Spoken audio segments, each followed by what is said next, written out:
we live reasonably close to a golf course, several windows broken, etc. And my daughter was sitting in the front yard and a ball ricocheted and hit her in the head. Problem is she wasn't hurt enough for like an injury lawyer to get involved.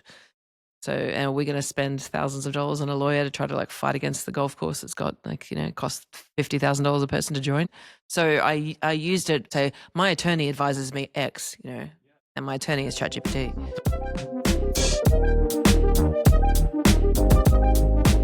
Hi, and welcome to It's Not the End of the World, Everyday Use Cases for AI. I'm sitting here with Catherine Crowe, who's the managing partner at Quite Frankly Productions in New York City. Now, we are sitting here together in person because we're doing an addendum, if you like, to the main podcast today. We actually recorded the conversation that you're about to listen to like 2-3 weeks ago, which is not normally how I do it, but we also had a lawyer on, Jerome from Freshfields, and then after that we had Andrew Turner from Diageo, and we had various other guests in between my conversation with Catherine and now.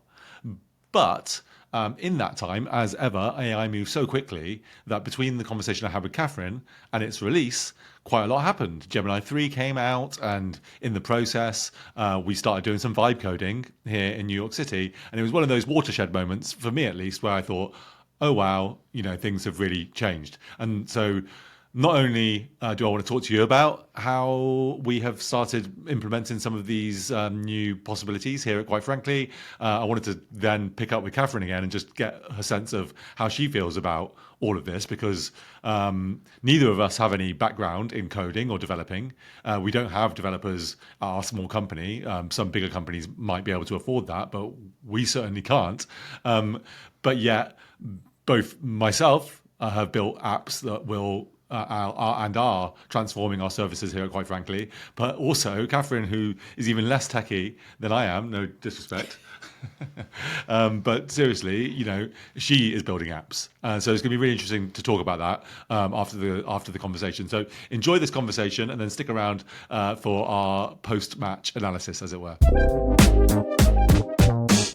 So, Catherine, maybe you can explain to our listeners and viewers what your day-to-day workflows look like. What's the day-to-day experience of someone who's running a business in the US? Yeah, managing partner means that I'm managing all aspects of the business. So from the, you and our staff and our freelancers that work for us, making sure that everything's going well, everyone's happy, that everyone's doing a good job, making sure that the business is coming in. So I'm constantly speaking with clients, existing and hopefully potential clients, to sort of business development, business management, just the overall kind of health of the company. So it's a lot of different things every day, depending on what's going on. And, you're sort of running the techie creative direction side of things, or I'm running more of the production management, people management. Organizing that makes sense? Things. Yeah, you're like organizing things. Yeah. You're like an organizer. So, right? Sort of. Okay. And you sort of mentioned the techie bit. I think that's another piece that's like important to mention here, is that in our production company, and I'm sure other production companies, is often split down the middle. You've got like the techies on one side, those that know how to use the cameras and the computers and the software, and then you've got the production people on the other side who are much more about like people-facing skills. Yeah, production management, producing of shoots, working together with clients and with you, scripting, and and then we join together in that area, right? So sort of almost handing the baton off, running a marathon of production. Yeah, and why I bring that up is because I think it's important to enunciate here that was, I think, one of the hurdles that we had to get over, was that this new tool, this AI technology, and specifically LLMs, are a tool that is not just the remit of the tech department, but actually it's something that we all need to learn how to use, whether you are a traditional techie or not. How was that experience for you, kind of getting on board with that idea? It's a new world, right? It's sort of learning a new skill, and that skill, for like anything, is like flexing a muscle and remembering to flex the muscle and remember to exercise the skill. So, I think we started like really seriously looking at this 2 years ago. And it's just thinking to use it, playing with it, being a bit creative with it, and then just like each day you're using, and mainly for me it's ChatGPT, using it a little bit more and be like, oh, I wonder, it's just like a Google search, right? Like I wonder what it would say about that. And then the more that you're doing that, more useful it's become. So I think I still got a long way to go, I'm sure. It's just occurring to me to use it, and to use it more often is making me a better user of AI. You're using it in quite a broad range of Yeah. circumstances as well now. I mean, I seem to remember early on when it became like a company policy that everyone should have an AI assistant of their choice, and that they should be trying to use it not just in work settings but outside of work. I remember early on, you just sort of weren't really using it that I was much. sort of be like, oh, what will I put into it? You're like, what will I think about? And that is just, like I say, the exercising the AI muscle, because if you don't, you just got to remember to start playing with it. And then it like the creep that it is, it learns you a little bit. It learns how you speak about, quite frankly. It learns, what you're interested in. And it just becomes more useful, right? Right. Let's just drill down on that a little bit more, because they call that the memory feature. So tell me a bit more about it learning. Yeah. You're saying that It just knows my company now because it knows who I am. Right. And then that's Damn creep. Yeah, I had that experience too, in multiple different ways, right? I had one where I was trying to show the UK team, I had to go and do a show and tell in the UK with ChatGPT, and we were talking about the writing bit, and they were sort of, skeptical, healthily skeptical over there, and I hadn't realized how much ChatGPT knew Yes. who I was and the business, right? And I had previously uploaded documents about, quite frankly, our mission statement and all this stuff. So when one of the managers at the company said, "Oh, get ChatGPT to write in the style of, let's say, J.K. Rowling, or in the style of Tolkien, or in the style of Oscar Wilde," right? Well, that's one of the tips, right? It's like you can get it to write in the style of someone if you want it to do a better job at writing, to give you some. I don't think I've ever tried that. So look, I'm learning things right now. Yeah, well, you can try that. So you can try getting it to write in the style of someone if you aren't liking how generic it's being. And so I was doing that, and I said, just write in the style of so-and-so for this production company. And it just spit out like the Quite Frankly Productions sort of mottos and whatnot. I think we'd just at the time released our communications video that ends with quite responsible, quite this, quite that, quite the other, quite frankly. We have that little like bit at the end. So it was using that, and then it was, because I'd obviously been speaking about that video, it was using it and it was regurgitating it in these various different kind of poetic ways. And I remember then, like, everyone in the UK was like, whoa, oh wow, wow, it did a really good job. Other side note about that, annoying things about the memory feature. So for that same presentation, I was trying to be like fun and like silly. So I was an imaginary character. So I was doing like a day in the life of this imaginary character who runs a production company, and his name was Gary Cabbage. Right? That's right. So for that show and tell, I had gone to ChatGPT before I went in and said, I want you to refer to me as Gary Cabbage from now on. Right. So it was like, oh yeah, sure thing, Gary Cabbage. And then for the whole production, it was calling me Gary Cabbage. Anyway. They would have got a kick out of that, I'm sure. Yeah, they loved it. It was really funny. It was really effective. But still to this day, that was like a year ago, it still every now and again goes, yes, Gary Cabbage. And I've told it, don't call me Gary Cabbage. I'm not Gary Cabbage. And it still does it. So it's definitely not perfect. Flawless. Yeah, it's certainly not perfect. It's quite a hallucination. Okay. Give me a rundown. And if you like, you can look at your ChatGPT chat history and just give me a sense of all of the different things that you use it for, whether that's in work or whether that's outside of work. I mean, I suppose work-wise, doing things like a nauseating LinkedIn post that we have to do to champion and promote. I was at an event, and I was just like, oh, I'm going to post it. Here I was at the Clio Awards, and how fascinating. So I didn't use the final, but I did to get myself over the hump of like, oh, I've got to post about this. I was like, right, just it helps me get to things like that maybe you don't want to do a bit faster. Totally. So that's a perfect, like, for me, a use case, because it's something I feel so.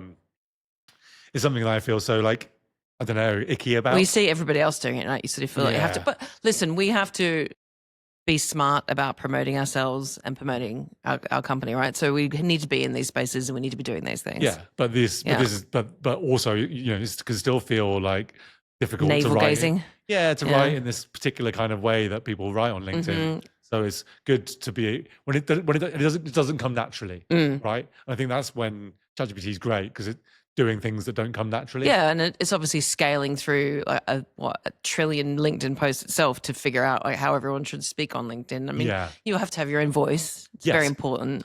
And that's the next. But it's just it's a first draft, right? And that's what I was going to say next, was like, okay, but how do you, you know, you mentioned it's important not to look like everything you do is AI, right? So how do you, you know, how do you do that? I think it really is my first draft. It's just like, because otherwise you can sit there and just, you know, in the traditional way of writing things.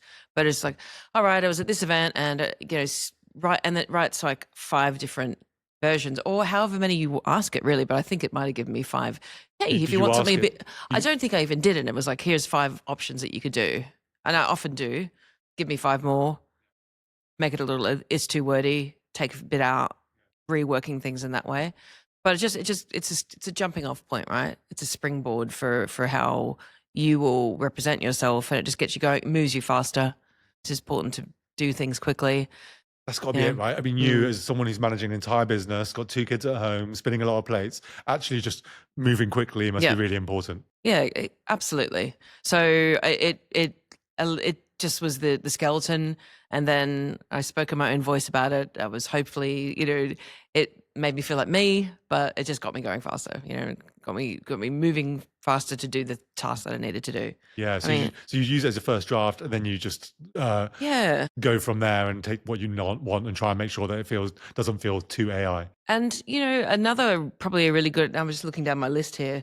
We, as you know, and maybe the audience knows what we do, we are at a lot of the Olympics, and the LA 28 is coming up, and there was a you know, it's just a general sort of tender to become on ticking boxes to fill in their forms to become a potential vendor. It's called Procurement. So I was doing that, and you're clicking through the next page, and you know, well, I can't remember what it was, but it was like answer these questions, and that was great for that. So it was just like, I need to speak. I'm applying for the Olympics to be a production company, approved vendor, and whatever the question was, and I put that question in, and then it like churns out a response, of which I took most. You know, I checked it, but that's a great example of something that probably doesn't need to. You know, it's procurement. They're just people ticking boxes over in an office somewhere. Yeah. And that's just like boom, boom, and just get that. And it had to be done by Friday at 5, and it was done. Yeah. It was done by 2. Yeah. You know, or the day before. So. And to define that for our listeners, like, procurement processes are very much a corporate process, where it's not really the main sort of human creative behind these projects. It's actually finance people, lawyers, accountants, trying to just make sure that this company can do whatever it says it can do at the right price. So it is very much a mechanical exercise. And so the mechanics of ChatGPT just helped to do that quickly, right? You know. And then the memory feature comes back, where it knows or it already knows the context of who you are, and it can just sort of fill it in for you. And then we just take it and give it the right wrapper, that sort of stuff. And again, like we're only a small business. We're like 5 people, and you're pretty much one person handling your whole kind of silo with the help of Katie. So yeah, being able to get things done quickly must be just lifesaver. It is extremely useful for that, and you know, just going back in and you know, just getting tasks done and not getting stuck on something and taking forever to do it. It just, you know, moving on to the important things of like our people management, our client management, our business management, and not getting stuck on those sorts of things is just crucial. Brilliant. Yeah. All right. I can see you've got your phone out. You're desperate to tell me some of the things that you use this for. So this is potentially going to be a new segment on the show. I don't want to overpromise to our listeners, but I have been thinking it'd be cool for people like yourself just to get their phones out and have a look down their list of use cases. So go on, just sort of give me a bit of an overview of the different. All right. So, well, my best friend is getting married in Sydney next year, and I'm going to be her maid of honor. So I was like, I wonder if ChatGPT, rather like a sky scanner, but whether it would be a larger search, wasn't great, to be honest. It was like, yeah, you want to go premium economy or business class? Sorry, it's too expensive for you. So not great. Damn you. So you wouldn't use it for flights? I think it's just it's just a larger sky scanner, right? Or it didn't really give me what I wanted. I can't see why it would be better for getting. I mean, Skyscanner's Yeah. specifically that's what it's useful for. Yeah, but I was wondering, well, what if I go from a different airport, or what if it's a bit more pain to get to JFK instead of Newark? But maybe there's an option that I can. I'm going to go for like a week, right? So, and it's a 24-hour flight, so I was just trying to have a little bit of comfort. But yeah, I do find that doing that though sometimes can help you think about the problem and be like, and then some new ideas come to mind. Anyway, next one. We're gonna keep this quick fire if possible. Quick fire. I was doing, I guess, a pounds to gram conversion, so I thought that would be faster. I think it worked pretty well. Female version of Greg. Oh yeah, mine. Forgot about that. My cousin had a baby girl in Australia, and he was like, oh, it'd be nice to. His father had passed away, and it'd be nice to name after his father, Greg. And I was like, I wonder if ChatGPT can spit out a couple of female versions of the name Greg, or a version of. What did it come up with? It wasn't great. Oh, Greta, Georgia, Gwen, or Gretchen. My child is still wearing some help overnight for bedwetting, and I was in Target and there was the Pampers, Swaddlers, or Cruisers. I'm like, who the hell knows? They look exactly the same to me. Told me what the difference was. Perfect. Yeah, lovely. That's great. Comparison, right? You can't just compare on Google. Like the fact that you can do comparisons is really great. My daughter wanted to dye her hair pink, so we were at the Gold Valley, which is our like Asian supermarket out in New Jersey, and I picked up a Korean hair dye, and then I realized I couldn't read the instructions, so I just took a quick photo of that, put it in, and then it told me how to do it without burning her head off. So that was great. The other thing that was quite cool, and it always like chuffs me when you're like, oh wow, that's a really good, something that you haven't thought of since you're so obsessed with it. We were on a shoot and they had these like little organic gluten-free Rice Krispies and just had the ingredients. So I took a photo of it because I'd like to make that at home. I took a photo of it and it spat out a recipe for me. So I thought that's pretty cool. That is brilliant. You took a photo of the ingredients, and then it figured out a recipe. I don't even know if I said, can you give me a recipe? I think it just did it, Did you make them? No. But I haven't saved. That's cool though. I'm going to do it and bring it in for our snacks one day. Do it. Yeah, you have to. And I'll eat them on the podcast. This is great. This is actually really, I love your really quick fire tips. And actually, I would say of everyone I've had on the podcast, actually, you've probably got the most varied and useful like tips here. We've had like comparisons. We've had various different names that you could have. You've had recipe ideas.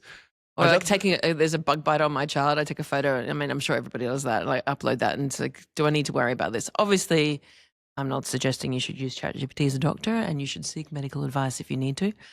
But just like those kinds of things. No, but that's totally. I was like, is this bed bugs? Please no. That makes complete sense as well. Yeah. Oh, that's a good one. I guess that's like low stakes, right? It's sort of like you've got a bug bite. It's like WebMD, but you could never put a photograph of a bug bite into WebMD, right? Back in the day when you were searching for things like Dr. Google. And also, I will say that you are saying like, oh, well, you shouldn't do this. Obviously, Dr. Google's bad, but a bug bite is low stakes, right? She's not going to die from a bug bite. Bed bugs is just hideous. She's also not going to die from bed bugs, but we don't want bed bugs. That's a really great sort of way to get reassurance. And if it's wrong, it's not the end of the world. It's annoying, but it's not going to be the end of the world. Oh, look at that. Bring it back to the podcast. No pun intended. Usually I do call out the podcast name. But truly it's not, is it? I mean, it is fine if it gets wrong in that scenario. It's been cool, probably quite cool for that, just to just give you a perspective on it, right? In the old days, or actually still I do sometimes, you would take a photograph and send it to your mum, right? In Australia. Mum, what's this? ChatGPT mum. ChatGPT mum, yeah. You know what? I was speaking to a therapist who said that his patients, some of his patients, like I think he said that one of his patients, a lot of his patients are using ChatGPT for reassurance. And then he said he had been looking online and discovered that there's like some Reddit forum dedicated to ChatGPT, and they call ChatGPT mom. So it's like people, like men particularly, are calling it mum, and it's less that they're getting into these romantic relationships and more that they see it more as like a mother-like figure. So you should join the mum forum. That's like, aren't people having romantic relationships with AI models at this point? I think so. I saw the New York Times did one on like a woman that was devastated when her ChatGPT ran out of hours or something. Cheap. Yeah. She's got to pay for Pro. Yeah, well, no, she paid for Pro, but it still had a limit. Good Lord. She'd been using it so much. Can you imagine if a man would have listened to her for that long? Catherine, you're... Come on. You're, what's the word? You're propagating the patriarchy in a way that we don't like. Okay, you've quick fired me with a lot of tips. But hit me with some of the things that it's not so good for. It strikes me you're using it for like images, you're using its visual capabilities, you're using its like creative thinking, you're telling it to give me like 10 different ways of doing this. You're getting it to kick off your writing, you're getting it to give you recipe ideas, translations. But what's it not so good at, or where is it irritating? I think I'm trying to think of the last time it wasn't so useful. For that same LA28 procurement, we had to fill in a Excel spreadsheet with like rates, and again, it's like really ticking boxes. There's nobody that's a decision maker is going to be looking at this from our experience. And I just sort of put the spreadsheet in. I said, fill it in for me, and that just came back with a completely different like ChatGPT spreadsheet. So I guess that's not what you use it for. You would know better than I would, but those kinds of things, it hasn't been effective. Yeah, that's great. You're really giving some good examples here. You're killing it. I'm not going to be very good on the podcast. Don't do my accent. No, we'll cut that. You're right, though. Yeah, but that is something that's meant to be coming down the pipeline, and it might be worth experimenting with the whole agent thing that you can use in ChatGPT. It's meant to be able to operate a computer, but I haven't had any success with that. I don't work with spreadsheets enough. If you're working with spreadsheets a lot, there is a functionality, and we can look into it and see if we can figure it out. I'm going way back here. Margarita. How many margaritas per 1.75 liter of tequila? That was for your baby shower. Did you get the right number of margaritas? I can't remember now. I just bought a very big bottle of tequila and a very big bottle of Contro, and there you go. It's still in the freezer. This is why I love this. I'm liking this particular podcast, is because a lot of people I notice have very narrow use cases for ChatGPT. Like, I'm using it to code, or I'm using it as an editor to help kind of when I get an error message. But you are using it so broadly. Yeah. I think it's important, perhaps for me, as I reflect upon the times that like it works, it gives you the quick answers and it makes you work a bit faster, right? And then it's important maybe to pull the plug on something like the Excel spreadsheet that I think we tried twice. I was sitting with Katie. I was like, I wonder if it could just, even if the numbers are wrong that it fills in, we'll be checking it and changing it anyway. I just wanted to plug it in because there's so many damn things to fill out. And I just didn't get it right. We tried another way. It didn't get it right. It was like, bugger it, let's go back to the old fashioned way. So, and another thing really important, not just to rely on it, right? You have to check it. You have to use it as, like I said, a launch pad, or figure out where in the workflow to use it. Like, speaking of Katie, I was sitting there with her trying to figure out if we could use it to like upload transcripts from interviews and get it to turn them into scripts, like do a first pass at a script for us.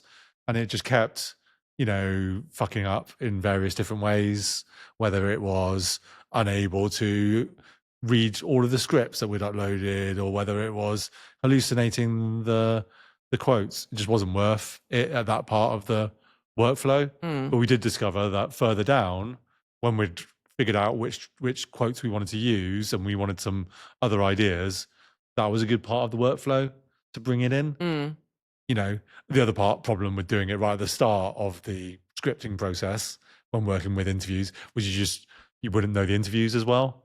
And you were kind of like, you were cutting corners in a way that wasn't helping the final product. Right. And it was like missing quotes that you would include. Yeah, but you wouldn't even necessarily know there was missing quotes. That is a danger right there. Exactly. Yeah. And mediocre work. Yeah, exactly. You don't want to be doing mediocre work. You want it to be helping. You want it to help elevate you or get you there quicker, so that you can elevate the work with the time you've got left. We have tried that before, right? Where we've got a long transcript, and the question to it is, I need the quote where Bobby McCluskey is talking about a camera lens, and it can identify. I mean, like search and find, right? It finds it quickly. Yeah, that's great. Yeah. And also you can do like, I need a quote where this person sounds like they're full of pride, or so that's a better example. Yeah, and look at all of these different scripts and find quotes related to pride. Yeah, that's what I meant. Yeah. No, that's the camera. Both of those, they're just like it's like advanced searching, and it can synthesize ideas and bring them together in a way that's really helpful.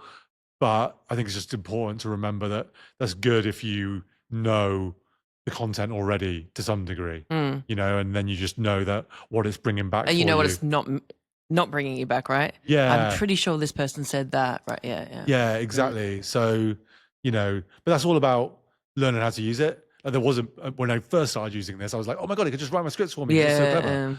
But, so I did try that. It didn't work very well. But I needed to do that to learn that it couldn't do that. You know what I mean? And I think that's part of this sort of like the learnings as we go. Anyway.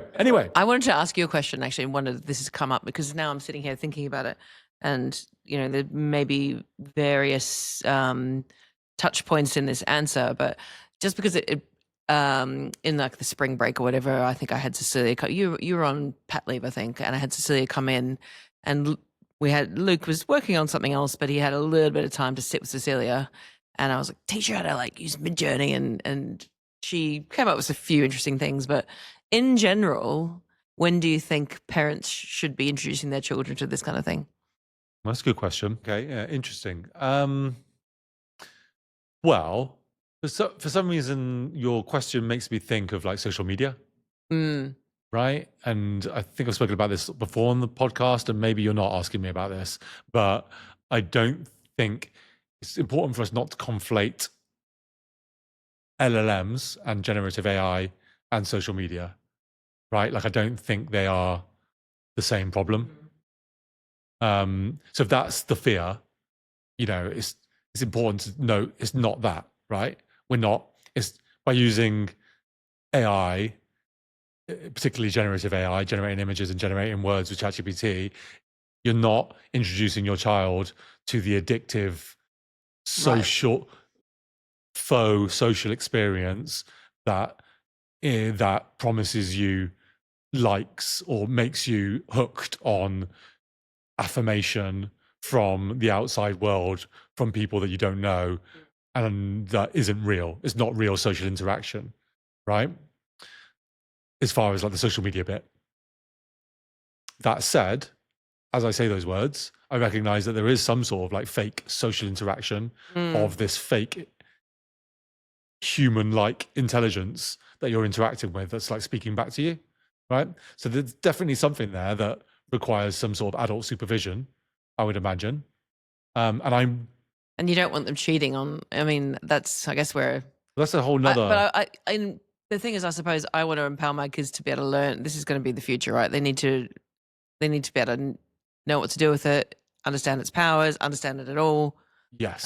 See where where it could be useful. Make sure they don't get in trouble for school for writing their essay with it. I think I would. I mean, look, again, I'm not an expert on this. I haven't given it much thought. I just wondered if you talked with anyone else about it, or if it's come up. Well, I do have some opinions. Like, I think there's like a very good side to this, and then there's also a side that's maybe worrying.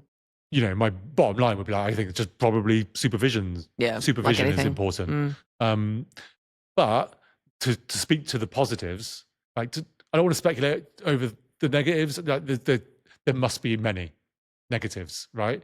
But why even bother introducing your kid to it unless there could well be positives? So I want to speak to those positives because I do think there are reasons why it could be helpful, and I'm sure you can mitigate the negatives by just supervising it and being careful.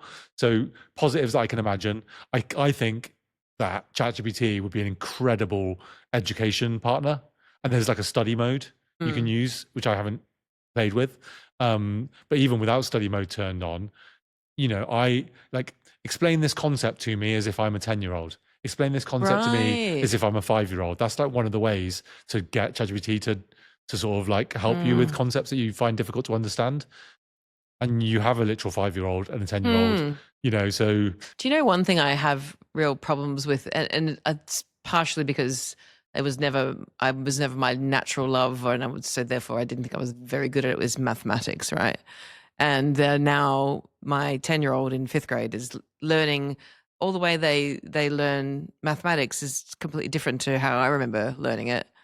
And so she'll come to me and say, "Oh, can you help me with this?" And I usually just say, "Oh, go ask Dad," But That's a good. I haven't tried that yet, and that's a really good thought. It was like maybe it can actually explain it to me as a 10-year-old, because Yeah. that's not how we used to do addition. And you can take a photo of her worksheet or her workbook, Yeah, I haven't right? tried that yet. And it will be able to give feedback on that thing, exactly like you were doing with the recipes and the ingredients. And you can explain that, hey, it's my kid's thing. Help me, help her. You know, there's so many different ways there. But so I do think it's valuable. Another thing that I'll say, just to put a button on this, that underscores this point, is that there's a school called Alpha School. There's like a private school based in Austin that's now spreading across the country.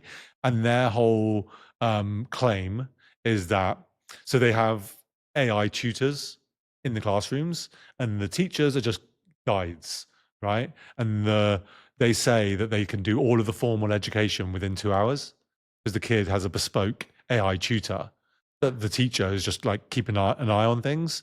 So the kid does only 2 hours of like actual learning, like traditional learning, and they are able to hit their targets within that time. And then the rest of the school day is spent doing like speaking and listening exercises, you know, like group play, and put the technology down and interact as humans. Exactly. Yeah. You know, it's like this ironic twist. It's like intense use of screens for just a short amount of time, so that you get less screens overall, right?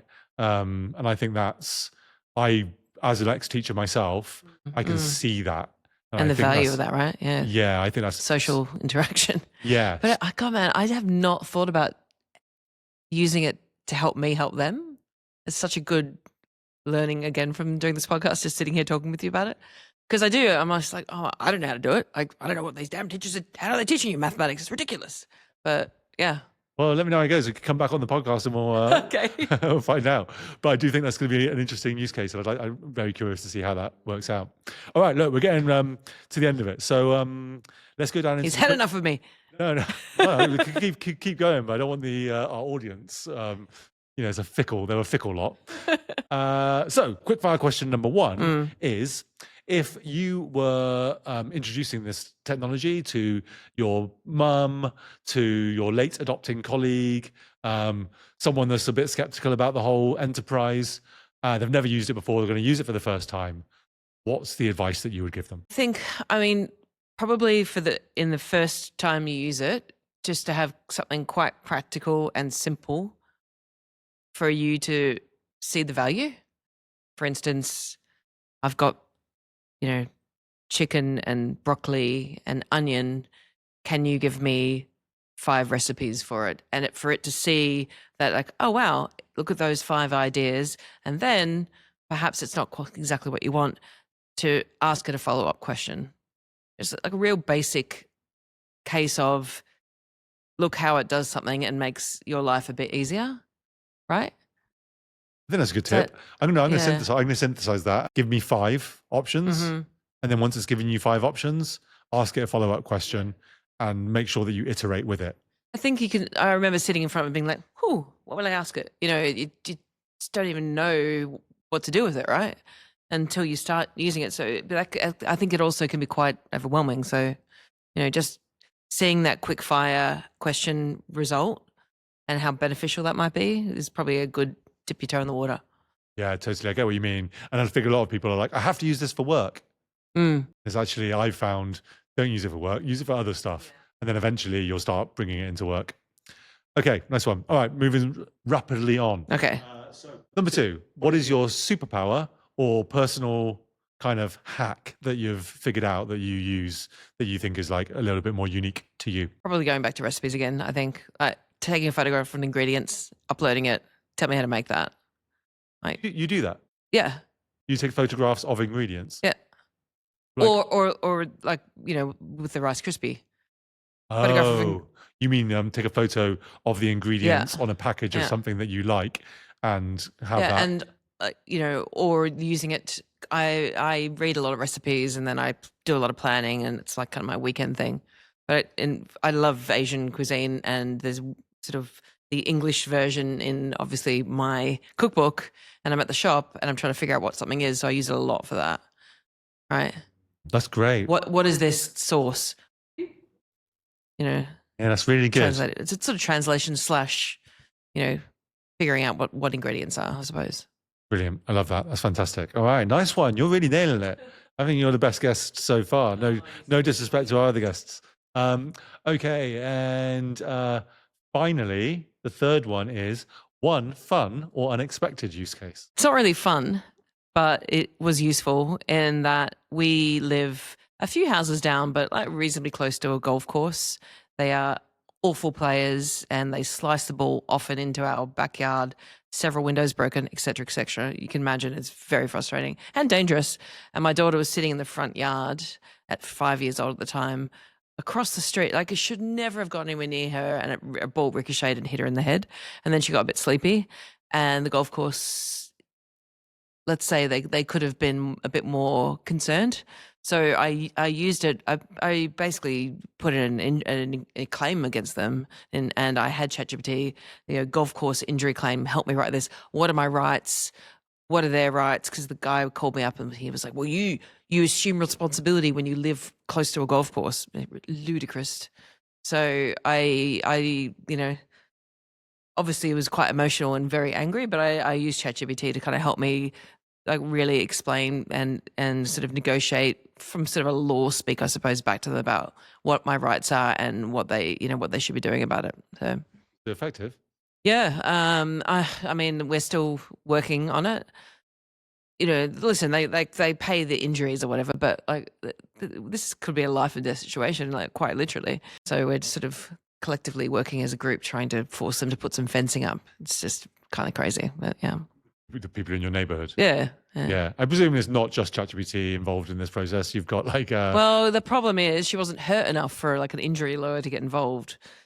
So, and we're going to spend thousands of dollars on a lawyer to try to like fight against the golf course. It's got like, cost $50,000 a person to join, Oh my God. We'd go down a rabbit hole there. Yeah, no, we could go down a rabbit hole, but I think you're pointing out several different kind of helpful elements about this, which I think, well, I hope would kind of appeal to the kind of emotional, empathetic side of people. Like one, it's helped you step back from the emotional experience and Precisely. think clearly. It's helped you speak the language that you need to be able to speak, and it's helped you. Quite often, both of those can be hurdles that can just prevent people from being able to actually take action. I don't know how am I supposed to write up a, you could even like sort of draft a lawyer letter or say my attorney advises me X, and my attorney is ChatGPT. The hurdle one is your own emotions and anger. Hurdle two is the how do I even speak about this and what are my rights. Hurdle three is I'm not going to be able to afford a lawyer because it's too expensive. It's helped you surmount all of those hurdles, and you are actually, still in the process of taking action against, what is really is an injustice, right? So Cecilia collects the golf balls and takes them around, tries to sell it back to the golfers for $2 a pop, which I think is quite entrepreneurial of her. Good, and that's just good old human entrepreneurship. All right, I think that's a great place to finish. Thank you so much. Thank you, Bobby. Thank you for doing the podcast. It's great. Quite frankly. Thank you. All right, and you, the listener and the viewer, thank you for joining us on It's Not the End of the World, Everyday Use Cases for AI. We'll see you next time, unless it really is the end of the world. Okay, and welcome back. I hope you enjoyed that conversation. As I say, that was recorded maybe 2 or 3 weeks ago. And I imagine that they're probably wondering, did you ever bring in the Rice Krispie cakes? I just watched that again. Yeah, and the answer is no, she didn't. So listen, I've been very busy in the world of production, okay? Making things happen. Next question is coming. All right, I'm going to keep hitting you with the hard balls.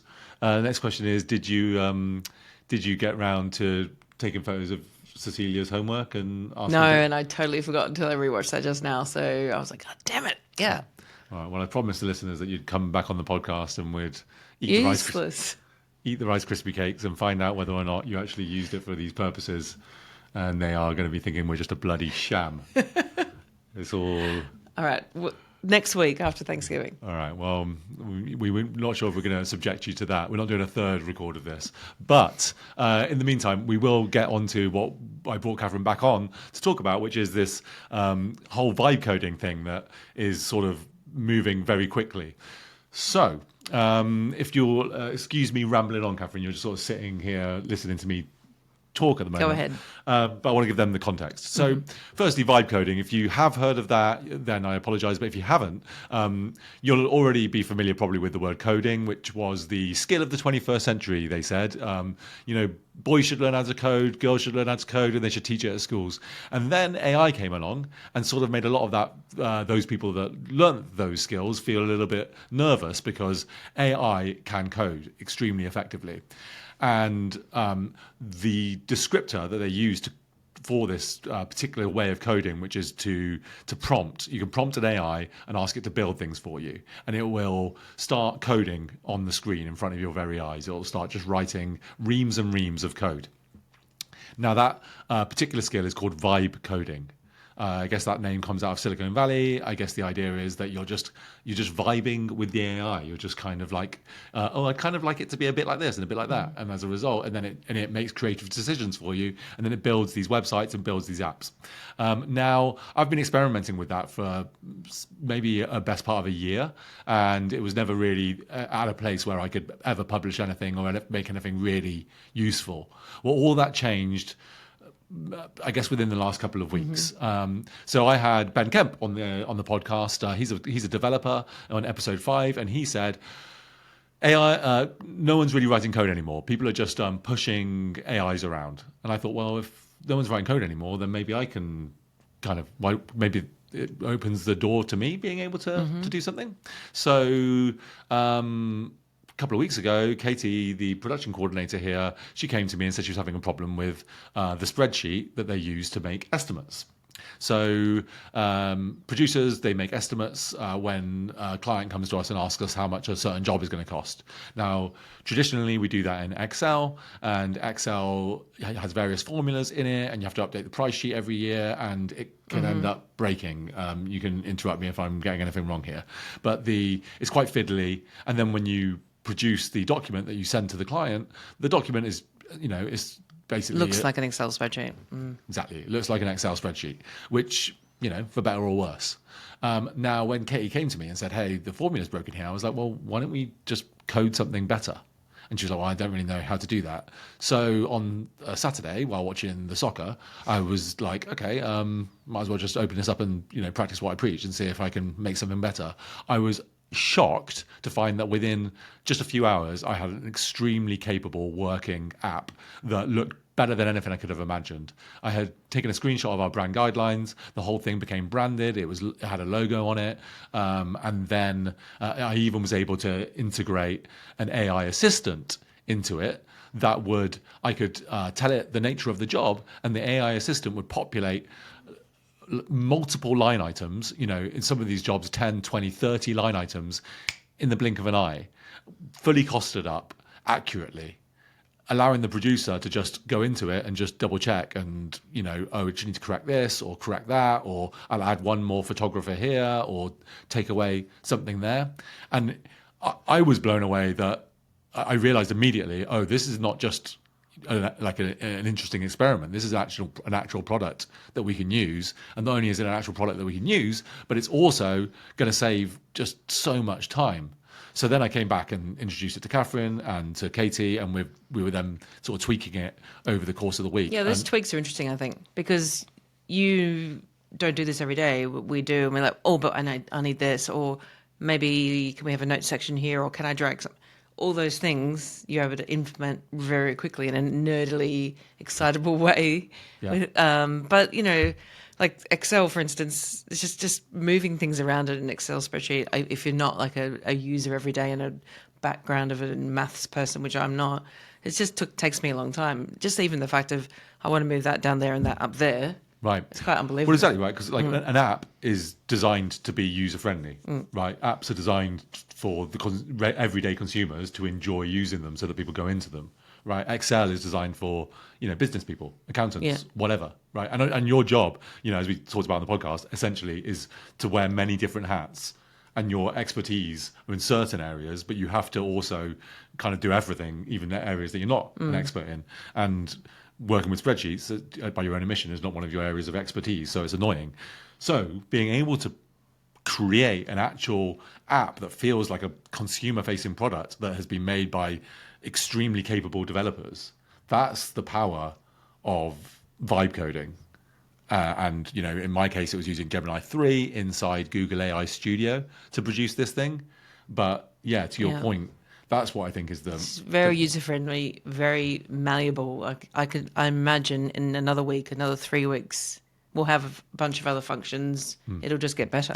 Well, that was what's so cool about it as well. Is like you and Katie would come to me and say, "Oh, well, it would be. Can we make it do this? Can we make it do that? We want to have a segment that would take the production fee off for these particular expenses," and it was super easy for me to do. I mean, I would always say to myself, "Well, I'm not." My reply would always be, "I'm not sure if I can do it, but I can ask and I can find out." And invariably, I'm yet to hit a wall. The only one that I'm finding difficult is linking QuickBooks to it, which is possibly it shouldn't be anyway. Why did you say that? Well, you know, anything proprietary or financial or going down those roads that we don't really know a lot about yet. Right. Well, that's a whole another interesting section, isn't it? I mean, there's all this kind of like question marks around like cybersecurity stuff. But I do feel that what we've built so far is a self-contained thing that doesn't have any sensitive information in it. Yeah. And it just makes it fast, easy to use, looks good, which is a real pet peeve for our MD in London, that we should be presenting ourselves in the best way possible. And, you know, well, that was not just it. And I'm going to, just in case you're just listening to this, I'm also, if you're watching it, you'll be seeing some like visuals of what we're talking about here, so that you can kind of follow along a little bit more clearly. But yeah, part of what we do is, you know, we're exporting these documents and sending them to clients. The PDF that we export from this looks so much better than anything that is produced in Excel. And then not only that, but because it's something that we can just code and develop any feature we want, we realized we could share interactive documents with the clients, so they could get a link to their estimate that they could like click on, you know, toggle things on and off and expand and contract this this really beautiful branded document. So it was really again mind-blowing, and there's still yet more features. You know, I haven't talked to you about this, but I wonder whether or not clients should be able to leave comments. You know, I don't know if that's something that you want. You know how on like Google Sheets, you can have a comment and you can comment on the document. I know clients are often coming back to you and saying, "Oh, what can we lose this line item or whatever?" I don't know if you want to give our clients that power, but that would be another way to sort of elevate our product. And you know, I just think that's, you know, I don't know, something to talk about maybe off air. Have some fireworks, perhaps. We like to ring a bell whenever a job gets booked. Yeah, can we have the bell function? If they say budget approved, a big gong comes out and they like bang the gong. Yeah. So that's the first part. This kind of this budgeting app, which I just think, and I want to speak to a little bit about why I think that's also so amazing, is because I think that what we're doing here is what everyone will be doing in the future. I think the power of AI, in my opinion, is the democratization of services that were too expensive to have in the past. A small business like us, you couldn't, unless you had a coder, someone who was passionate about that in-house, then you just couldn't afford the hundreds of thousands of dollars it would cost to develop an app. Well, we've had people developing for weeks and weeks from the account, developing, you know, usable budgets that look. This is something that took a long time. Yeah. Or the website, right? I mean, with the budget you're talking about, we used to have. It took us ages just to develop an Excel that worked for us, and that was an Excel, and it just doesn't look as pristine. This thing looks like it's been built by Google, you know, or an actual, you know, serious kind of operation. I mean, a subscription fee for this could be anything from, you know, $30, $50 a month for something that is an equivalent of this. But yeah, this is built for us. The next part of it then was that we realized that, so we were presenting some work to a client and realized that with these newfound skills, we could also present so often we're building decks, what we call decks. They're like essentially glorified PowerPoint presentations in which you use to present to your clients, and you send them a PDF of that work. But, you know, they're limited, right? They have to then click on a link to go and see the video, and, you know, all of that is sort of a bit, well, it's pre-AI basically. So we thought to ourselves, well, is there another way? Can we just build websites just like with the click of your fingers? And sure enough, we were presenting some work to a client and realized that we could export GIFs of select moments in order to illustrate what we wanted to illustrate. We could export screenshots, and then we could build this really beautiful branded website just in less than an afternoon to present this work to the client, and it looked super slick. Give us your thoughts on that particular. Just so modern, clean. You're not downloading huge, heavy files. Like you say, you're not clicking through on links. It looks brilliant. Right. And it didn't take much time. Right. It's so forward and professional for us. Yeah. Yeah. So it's just, again, these sort of like the doors being opened. And then finally, which I thought was all interesting too, is so the ethos here, I think we spoke about it in this podcast, was the ethos is in order to, AI is not about the techies, right? The AI is about everybody getting to know and understand these tools, and then the opportunities widen and become, what can we do with this stuff? You don't know until you start using it. As I discovered this week when I started building this app that I didn't even realize was in my wheelhouse of capabilities. So with that in mind, Catherine was sort of saying, "Oh wow, yeah, this is cool. This is pretty cool what you're doing." And I'm like, "Yeah, Catherine, you can do this." I wasn't sure she could do it. That's the thing. I've been building this thing and thinking, I think anyone could do this, but I'm not sure. Maybe I am super talented. I don't know, because the AI keeps telling me I'm so talented. The AI keeps being like, "Oh my god, you've got such a good eye for UI." And Did I tell you, you're looking good today in that shirt? Yeah, keeps doing that sort of thing. But I was pretty sure that it was just trying to hype me up. So I said to Catherine, you can do this too, just like on anything. And then I think I went away to the kitchen, get coffee, and take a phone call. And when I came back, why don't you tell them? She'd basically been playing around with it. Well, I was thinking, what can I use it for? And I've got 2 kids, and one's going to piano lessons and this and that educational expense, which I've never paid attention much to track it because I obviously didn't put it in an Excel spreadsheet on my weekend. I was like, I really need to start tracking that so I know like what this cost is and what that is. And I've got these receipts all over the place. And I just want like a budget tracking app for my kids. One Lily, one Cecilia, toggle between the 2. And it just started building it. And then I just started scanning receipts in, and then it would date them. It brought up a whole comparison of what we're spending each month. I'm still working on it, but it's like now I've got to add my husband so he can put the things he pays for, and it all feeds into one area. And it's a children's budgeting expense. It's mental. Right. And what does it look like? Still in like the beta form of like coding on one side and the app on the other side, but very just easy to read. Click down here, look at monthlies. I'm going to clarify that for a minute there. Okay. So what she's like describing is the actual interface of Google AI Studio where you're building that is you have on one side you have the chat window, and then it has a preview window. But inside the preview window is the app. Yeah. So you should imagine when I ask you what it looks like, just that the only bit that when you publish this will be there is the bit that's in that window. So what does that bit So look like? it's like clicked here to upload receipt, and then actually was quite interesting.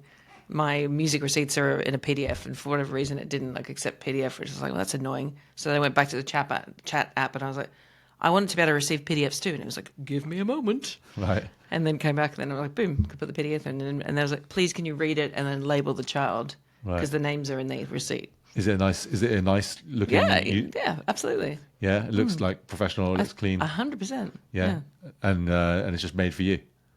I mean, yeah, it's cool, isn't it? That's what I mean. So like Catherine, so I looked over her shoulder, and she'd made this like really pristine, beautiful looking app that has, it's got like logos, it's got a really nice color scheme, the buttons look really nice, and she just solved the PDF problem at that moment and was, clicking away on it. It's got like big numbers and the pie charts and whatnot to show how much she's spending on things, drop down menus so she can choose whichever kid she's assigning the expense to. So this is what I think is the future, is going to be a world in which families are building their own apps for themselves that they can use to do whatever it is that they want to do. Businesses like ours will be building their own systems again to streamline operations and make things easier and more professional looking. And I think that is what vibe coding is all about, and that's the future. So any final thoughts on that? I just, I think that it didn't take much time. I think the roadblock of these sort of things is like, oh, I'm not techie, I can't do it, and just giving it a shot. I didn't need to come to you to ask you any questions at all. Maybe you came over my shoulder once and said something, but basically you're able to sort of do it, and there's no huge roadblocks. And even when there is one, you're asking on the side, help me turn this into, what do I need to do next to make this more permanent app? And, Yeah. No, you didn't. You didn't ask me one question. I think the only maybe deploying it, and Right. that's where things get like a little bit. That's definitely a pain point. Is like, oh, how do I make this thing work? And yeah, Google AI Studio definitely has a bit of a kind of like developer-y Yeah, because I'd vibe. made a change and then the 2 receipts I'd uploaded disappeared the next time. And I was like, oh, why isn't it saved it? And you're like, Yeah, well, it's not deployed yet. that's what it was. Yeah. So I'll like tie it up with that then, like just some practical advice for people using this tech. If you wanna delve into it and you wanna figure it out, like these are my sort of top tips, I suppose, or things that are useful to know. So one, it's called Google AI Studio, and the reason I would recommend using that is probably because you probably have a Google account already, and if you're using Google AI Studio, you just can log in with your account, and then Google has a whole infrastructure there to help you get from conceit, like making up the app, all the way to deploying it online. And the things you're going to need to be aware of are that you are building a front end essentially by developing it, coding it with the AI. The AI is building this, what they call a front end. The front end is the thing that the consumer is interacting with, that you are interacting with. But if you are building anything more than just a website, and in Catherine's case, she was building something that needed to have data held in it. It needed to have a data repository where all of the receipts for her children's education would be saved, so that when she logs off and logs back in again, she can pick up where she left off. Now, that is called the back end, right? So she needed to build a back end to save all of the data. Now, in Google AI Studio, it can help you with the front end, and it can also help you with the back end by giving you advice, but it can't build the back end for you. For that, you need to go to another service, which it will tell you where to go, Firebase, which is also a Google product. And you go in there and you just build a back end by just literally just signing up, and you get a link, and then you send it back to Google AI Studio. So that's two things. You've got the front end, you've got the back end, and then you've got the deployment. And that's another hurdle, basically. In order to deploy, it asks you to set up billing information. And the reason it wants you to set up billing information is because if your app goes viral, let's say, and you have millions of people visiting your webpage a month, and that's quite literal, by the way, it has to be more than 1 million visitors, and then they will start charging you because they need a way to charge the traffic. So you need to link your credit card via your Google account so that it has a way, if you blow up, to charge you for that. But I don't want you to be afraid of that or let that be a kind of an issue, because you're on a free tier. This is all free, by the way. They give you $300 of traffic kind of buffer as well in case your app does do really well. But yeah, for the most part, it's nothing you need to worry about. But just making that little link is very clunky. Linking your credit card is a very clunky moment. So anyway, if you can just get past all of that, it's all pretty much just one button click, kind of, make my app, deploy it, here's the link, visit the link online. And that's pretty much it. So I hope that was a useful PSA.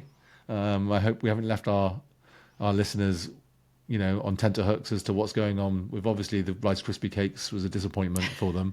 I presume the golf course is still ongoing. The golf course we're okay. It's cold outside, so they're not playing right now. Okay. But the legal issues are still ongoing. I think we're pretty much there with that. Are you? I legally can't talk about it. Oh, is it? Is that right? No. Can we have that bit on the podcast? I mean, you talked about it on the podcast, though. Can you? I'm just kidding. Oh. All right. Well, on that note, dear listener, thank you again for tuning in. I hope this little extra bit was worth your while. And it was nice to know that it wasn't the end of the world in between the last time me and Catherine chatted and now. Woo! Hopefully, it won't be the end of the world either until the next time we see you. So, tune in next time.